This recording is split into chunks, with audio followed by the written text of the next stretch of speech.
இருந்தால் மறுநாள் காலையில் ஒரு மீட்டிங் இருக்கும். அந்த மீட்டிங்கில் டிஸ்கஸ் பண்ணுவாங்க. மறுநாள் என்னை கூப்பிட்டு சொல்லுவாங்க, நேற்று படிக்கிற போது இது தப்பாக இருந்தது, இதை ஆசை சொல்லிடுறாங்க. நல்ல காலமாக இப்போ பிஎஸ்சி சார்ந்த ஆட்கள்லாம் ட்ராமாக்கு எழுதுறது இல்லை. ஏன்னா நாங்கள் அழகை சிலை கொள்வது எப்படின்னு ஒரு நாடகம் நான் இயக்கம் செஞ்சிருக்கேன். அழகை சிலை கொள்வது எப்படிங்கிறது. ஒருவேளை அவர் நாடகம் பார்க்க வந்தாருன்னா இவர் அழகை சிலை கொள்வது ஆட்கள் கொள்வது இல்லை. நீங்கள் சொன்னதை வச்சு சொல்கிறேன். அது போக இன்னொரு நாடகம் கூட எழுதியிருக்கிறேன். எல்லா புகழும் ஒரு நாடகம் கொஞ்சம் சீரியஸான.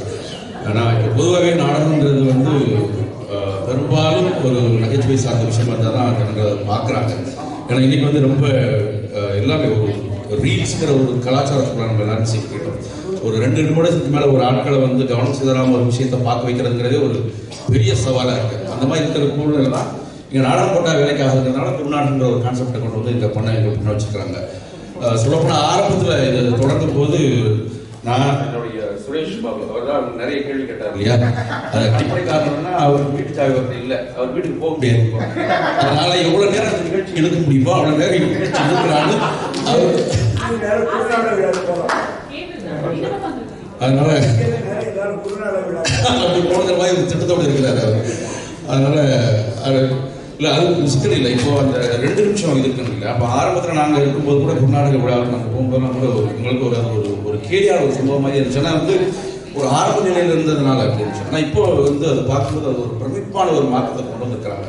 அதுக்காக நம்ம அம்மாவுக்கும் ஆனந்துக்கும் நான் வெளியே சொல்கிறேன்.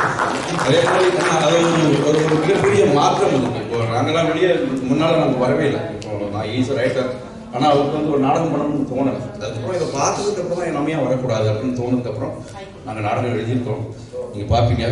அதில் முக்கியமாக நான் கேட்க இருக்கிற ஒரு விஷயம், இப்போது எல்லாமே நகைச்சுவை சார்பாக வந்துட்டு இருக்கிறதுனால, இந்த ஒரு டிஜிட்டல் உலகமாக மாறி இந்த ரீல்ஸ்குள்ளே இருக்கிறதுனால இந்த நாடகம் அப்படிங்கிறது வந்து கிட்டத்தட்ட புத்தூர் கோயில் மாதிரி தான் இருக்குது. உங்களை மாதிரி ரொம்ப ஆர்வம் கொண்டவர்கள் மட்டும்தான் இந்த நாடகத்தை இப்போதைக்கு நடத்திட்டு இருக்கீங்க. அதில் 25-30 குழுக்கள் இருக்குன்னு சொல்கிறாரு. கேட்கறதுக்கு ரொம்ப சந்தோஷமாக இருக்குது. ஆனால் எல்லா 35 குழுக்கள் இருக்காங்க. அந்த 35 குழுக்களுமே தொடர்ச்சியாக நாடகங்கள் அரங்கேற்றாங்களா? அதுக்குண்டான வரவேற்பு எப்படி இருக்கு? அது எந்த அளவுக்கு மக்கள் உள்வாங்கிக்கிறாங்க? இப்போ நாடகத்துக்கு இருக்கக்கூடிய ஒரு ஆர்வம் ஒருவேளை இந்த ஜெனரேஷன் வரைக்கும் இருக்குமா இருக்கு. இப்போ புதிய தலைமுறைகள் ஆட்கள், இப்போ நீங்க வந்து குழந்தைங்க பார்த்தாங்க இந்த ஜாகரையா படங்கிறதுனால இசை சார்ந்திருக்கிறதுனால அவங்க பார்த்தாங்கன்னு சொல்லுங்க. அதை தாண்டி அடுத்த தலைமுறைக்கு வந்து இந்த நாடகத்தின் மீது ஆர்வம் நீங்க எப்படி அதை பார்க்குறீங்க? எந்த அளவுக்கு அவங்களை அதை ஈர்த்திருக்கு? அது இன்னும் அடுத்த தலைமுறைக்கு போறதுக்குண்டான முயற்சியாக நம்ம என்ன செய்ய முடியும் அப்படிங்கிறத பற்றி சொன்னாங்க. நாங்கள் நிறைய பேர் எங்ககிட்ட சொல்றது வந்து, நீங்கள் அடுத்த இந்த இளைய தலைமுறைக்கு நாடகம் போடுங்க, இளைய தலைமுறைக்கு நாடகம் போடுங்க அப்படின்னு சொல்லுவாங்க. இந்த தலைமுறைக்கு போடுங்க, இந்த ஜெனரேஷனுக்கு போடுங்க சார், அவங்களாம் இழுக்கணும்.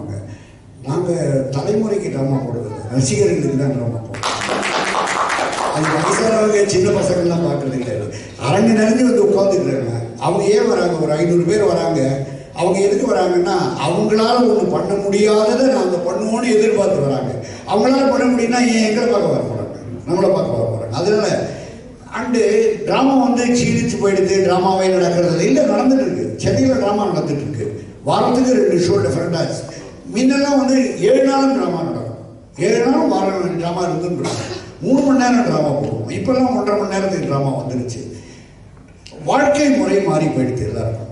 பின்ன ஒரு காலத்தில் நாங்கள் நாடகம் போட ஆரம்பித்த பிறகு ஹஸ்பண்ட் மாத்திரம்தான் வேலைக்கு போவார். ஒய்ஃபெல்லாம் அதிகமாக வேலைக்கு போகிறவங்கலாம் கிடையாது, வீட்டை பார்த்துக்குவாங்க. இப்போ அவங்க 2 பேரும் போகிறாங்க. இந்த சாட்டர்டே சண்டேன்னு வரும்போது அடுத்த வாரத்துக்கு ரெடி பண்ண வேண்டியிருக்கு ஃபேமிலியில். ஸோ இதையும் மீறி ட்ராமாவுக்கு வராங்க. இப்போ நீங்கள் சினிமாவே எடுத்துக்கீங்க, ட்ராமாவே எல்லாரும் சொல்லிட்டு இருக்கீங்க. சினிமா வந்து ஒரு எம்ஜிஆருடைய படம் ரிலீஸ் ஆச்சுன்னா 25 வாரம் வரும். சிவாஜியோட சார் 25 வாரம் வரும். எத்தனை தில்லான படம்லாம் எவ்வளோ ஷோ ஓடி இருக்கு எல்லாம். இப்போ அந்த சினிமா 100வது நாள் போஸ்டர் பார்க்குறோமா, 2வது நாள் வெற்றிகரமா 2வது நாள் போஸ்டர் போடுறாங்க. பேப்பர் அட்வர்டைஸ் வெற்றிகரமான 5வது நாள் போடுறாங்க. சினிமாவுக்கு மலையேற்பு குறைஞ்சி போயிடுச்சு. ஏன்னா நம்ம பொழுதுபோக்கு சாதனை வந்து வீட்டுக்கே வந்துடுச்சு. வீட்டில் வந்துட்டு நம்ம வீட்டில் உட்காந்து டிராயிங் ரூம் ஆடியன்ஸ் நிறைய ஆகிட்டு பிறகு கே. பாலச்சந்தர் சார் அவர் பண்ண படங்கள் எல்லாமே அவருடைய நாடகத்திலேருந்து படங்கள் பண்ண போது அவருக்குன்னு ஒரு ஆடியன்ஸ் சினிமாவில் இருந்தாங்க. ஆனால் அவர் புரிஞ்சுக்கிட்டாரு, இப்போ சினிமா மாறி போச்சுன்னு உடனே அவருடைய ஆடியன்ஸ் எல்லாரும் எங்கே இருக்காங்க? வீட்டில் இருக்காங்க. இனிமேல் அவங்க சினிமாவுக்கு வரமாட்டாங்கன்னு உடனே அவர் தன்னுடைய சைடு அப்படியே நேராக டிராயிங் ரூம் ஆடியன்ஸுக்கு ஷிஃப்ட் பண்ணார். அவருடைய ஆடியன்ஸ் எங்கே இருக்காங்களோ அங்கே ட்ராமா பண்ணார். பேர் ஸ்ரீவித்யா. நான் வந்து மகளிர் மட்டும் அப்படிங்கிற தலைப்பில் ஒரு 3 வருஷமா மகளிர் மட்டுமே நடிக்கிற சப்ஜெக்ட் வேற வேற மாறும், டாபிக் டைட்டில் அதே தான் வச்சுட்டு இருக்கோம். ஏன்னா மகளிர் மட்டுமே நடிக்கிற ட்ராமா அது, அதனால மகளிர் மட்டும்னு பேர் வச்சுட்டு அதே டைட்டில் வேற வேற சப்ஜெக்ட்ல பண்ணிட்டு இருக்கோம். இப்போ நம்ம டான்ஸுக்கு பாட்டுக்கெல்லாம் நிறைய கிளாஸஸ் நடக்கிறது, நிறைய சொல்லித்தரா, அவளுக்கு எக்ஸாம்ஸ் கூட இருக்கு, எல்லாமே இருக்கு. ஆனால் ட்ராமாக்குன்னு அந்த மாதிரி ஒரு கிளாஸ் நடத்துகிற மாதிரி எதுவும் இல்லை. இப்போ வெஸ்டர்ன் கண்ட்ரிஸ் எல்லாம் பார்த்தீங்கன்னா பெர்ஃபார்மிங் ஆர்ட்ஸ் ஆர் ட்ராமா அப்படிங்கிறதே ஒரு சப்ஜெக்டாகவே ஸ்கூல்லேயே சொல்லித்தராங்க. அந்த மாதிரி ஏன் வந்து நம்ம நாட்டில் நடக்கலை? தமிழ் அந்த மாதிரி நடத்தினா நல்லா இருக்குமே. நீங்களும் அந்த மாதிரி ஏதாவது ட்ரை பண்ணியிருக்கீங்களா? டெல்லியில் இருக்குது நேஷனல் ஸ்கூல் ஆஃப் ட்ராமானே இருக்குது. டெல்லியில் ட்ராமா சொல்லிக் கொடுக்குறது இருக்குது. பட் அவங்க நாடகங்கிறது உங்களுக்கு என்னை பொறுத்த வரைக்கும் ஒரே மேட்டரை, ஒரே கேரக்டரே நீங்கள் எப்படி கன்சீவ் பண்ணுறீங்க வேறு, நான் கன்சீவ் பண்ணுறது, அவர் கன்சீவ் பண்ணுறது, ஒவ்வொருத்தர ப்ரெசன்டேஷன் இருக்குது, இதில் ஒரிஜினாலிட்டி இருக்கும். ஸோ இதுக்கு பயிற்சிங்கிறத விட என்னை பொறுத்த வரைக்கும் ஆர்வமும் பேஷனும் தான் இருக்கணுமே தவிர நடிக்கலாம். பட்டு சொல்லிக் கொடுக்கறதுக்கு இப்போ நான் ட்ராமா நடிக்கிறேன்னு வச்சுக்கேன். இப்போ கேபாலச்சந்தர் வந்து நிறைய நாகேஷ் எல்லாம் அவர் தான் உருவாக்கினார். அவர் சொல்லிக் கொடுத்துருக்காரு. அவர் சொல்லிக் கொடுத்ததுன்னா அதுதானே ட்ரைனிங் தர. அவர் என்ன சொல்லிக் கொடுக்குறாரோ அதுதான் நாங்கள் நடிச்சிருக்கோம். ஸோ பள்ளிக்கூடமாக ஒரு யூனிவர்சிட்டியாக ஒரு ஸ்கூலாக இல்லையே தவிர ஒவ்வொரு நாடக குழுவும் ஒரு இயக்குநர்களும் நம்மளை சொல்லிக் கொடுத்து தான் உருவாக்கியிருக்காங்க. பட் கிரியேட்டிவிட்டி ஒரு அவங்களுடைய தனித்திறமை. ஒரு கேரக்டர் நீங்கள் எப்படி மனசில் நினைக்கிறீங்களோ நீங்கள் அப்படி பண்ணி, ஏன்னா நான் நினைக்கிறது வேற, நீங்கள் நினைக்கிறது வேற. நாடகம் நாகேஷ் ஒரு தடவை ஒன்று அழகாக சொன்னார். நீங்கள் இந்த தில்லானா மோனம்பாள் சார் அந்த படத்தில் ஒரு யாரை பார்த்தாலும் நாகேஷ் முதல்ல ஒரு எலுமிச்சம்பழம் கொடுப்பார். யாரை முதல் தடவை பார்க்குறாரு டக்குனு ஒரு எலுமிச்சம்பழம், நான் தான் வைத்தி அப்படின்னு ஒரு பழம் கொடுப்பார். நான் ஒரு நாள் அவரோட வீட்டில் உட்காந்து பேசிட்டு இருக்கிற போது வரது ஒரு ட்ராமாவுக்கு, என் ட்ராமாவுக்கு அடிக்கடி வருவார். அவர் ட்ராமாவில் வந்து பண்ண முடியும், சினிமாவில் முடியாத ஒரு விஷயம் நான் உனக்கு சொல்கிறேன் அப்படின்னா, இந்த எலுமிச்சம்பழம் எல்லாருக்கும் நான் கொடுத்துன்னு வந்தேன். தில்லானா மோனம்பாள் ஸ்பெஷல் ஷோ ஃபஸ்ட்டு ஷோ எங்கெல்லாம் கூப்பிட்டு போட்டு காமிச்சார். கடைசியில் அந்த இன்ஸ்பெக்டர் என்னை அரெஸ்ட் பண்ண வருவான், அவனுக்கு மாத்திரம் அந்த எலுமிச்சம்பழம் கொடுக்கவே இல்லை.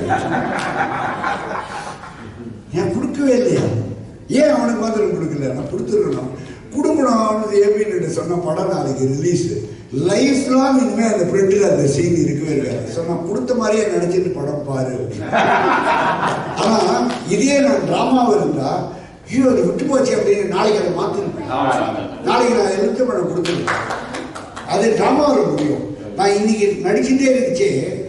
இன்டர்வலுக்குள்ளே நமக்கு ஒரு சின்ன செய்தி ஒன்றும் இல்லை. எங்கள் ட்ராமாவுக்கு சாலமன் பாப்பையா வந்திருந்தார். நாங்கள் இனாகுரேஷன் பிளாஸ்டிக் அவர்களுக்கு ஏதோ சாலமன் பாப்பையா பண்ணிருக்காரு. ஒரு திருக்குறள் சொல்கிற ஒரு சீன் வரும். இந்த லேடி ஆர்டிஸ்ட் இனாகுரேஷனுக்கு அந்த அம்மா வந்து திருக்குறள் சொல்லுவாங்க. அவர் திருக்குறள் சொன்ன உடனே இதுக்கு என்ன அர்த்தம் அப்படின்னு நான் சொல்லுவேன். அவங்க சொல்லுவாங்க திருக்குறளுக்கு என்ன அர்த்தம்னா, இது தெரியாத எனக்கு திருக்குறள் கேட்குறீங்கன்னு ஒரு டைலாக் இருக்குது. நான் வந்து அந்த சீன் உள்ளே போச்சே பார்த்தா சாலமன் பாப்பையா சார் உட்காந்துருக்காரு. அந்த மாதிரி காதோட சொன்னேன். நான் கேட்குறேன் இதுக்கு என்ன அர்த்தம் கேட்குறேன், சாலமன் பாப்பையா கெடுங்க அப்படின்னு அப்படின்னு அவங்க சொன்னேன். அப்படின்னு சொல்லு அப்படின்னு அவங்க கரெக்டாக அதான் சாலமன் பாப்பையா இருக்காரோன்னா அவரை கேளுங்க அப்படின்னு. ரோலிங் ஆடியன்ஸ் இதெல்லாம் ட்ராமாவில் நம்மளால் பண்ண முடியும். நீங்கள் அன்னன்னைக்கு உங்களை இம்ப்ரூவ் பண்ணுறதுக்கு தான் ட்ராமா. இதுக்கு நம்ம ட்ரைனிங் கொடுத்து வராது. அன்னன்னைக்கு நீங்கள் திங்க் பண்ணி நீங்கள் என்ன வேணால் ட்ராமா இம்ப்ரூவ் பண்ணிக்கலாம். ஆனால் கூத்துப்பட்டறை மாதிரி சமூகம் இருக்கு. கூத்துப்பட்டறை மாதிரி அது அதெல்லாம் இருக்கு. அது அவங்க வந்து பரீட்சார்த்த முறையான நாடகம் ட்ராமாவில் நிறைய இருக்கு. உங்களுக்கு ட்ராமாவில் பரீட்சா இருக்கு. அவர் பரீட்சா குழு இருக்கு இல்லையா, அவர் பரீட்சார்த்தமான முறையான ட்ராமா நிறைய இருக்கு. இப்போ சரித்திர நாடகங்கள் இருக்கு, புராண நாடகங்கள் இருக்கு, அரசியல் நையாண்டி நாடகங்கள் இருக்கு, காமெடி நாடகங்கள் இருக்கு, குடும்ப நாடகங்கள் இருக்கு. ஒவ்வொருத்தருக்கு ஒரு ஃபோட்டோ வச்சுருக்கோம். ஆனால் கூத்துப்பட்டறை வந்து அவங்க வந்து ஒரு சீரியஸ் திங்கிங் ட்ராமா. அவங்க வந்து கமர்ஷியல் ட்ராமா பண்ணுவாங்க. சரி, என்னுடைய கேள்வி வந்து சார், இப்போ பாலச்சந்தர் சார் இப்படி ரசிகர்களை தேடி தொலைக்காட்சி தொடருக்காக போனோம். இந்த மாதிரி விமன் சென்ட்ரிக்காக இருந்தது. அந்த விமன் சென்ட்ரிக்காக இருக்கிறது எல்லாமே பெரிய கன்ஃபியூஷன்ஸோ எதுவுமே இருக்காது.